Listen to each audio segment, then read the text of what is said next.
চট্টগ্রামের হাটহাজারীতে এক ব্যবসায়ীর বাড়ি লক্ষ্য করে বেশ কয়েক রাউন্ড গুলিবর্ষণের ঘটনা ঘটেছে।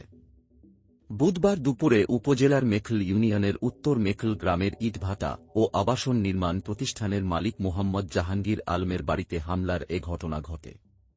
খবর পেয়ে জেলা ও থানা পুলিশ ঘটনাস্থল পরিদর্শন করেছেন।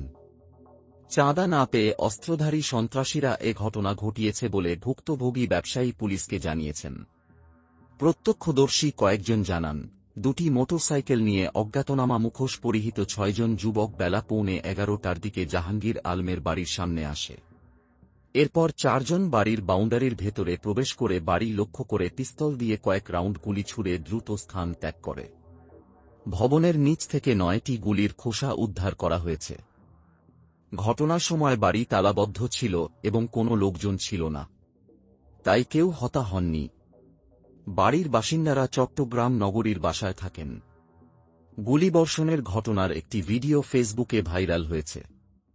এ ব্যাপারে জানতে ব্যবসায়ী জাহাঙ্গীর আলমের মুঠোফোনে একাধিকবার ফোন করা হলেও তিনি রিসিভ করেনি।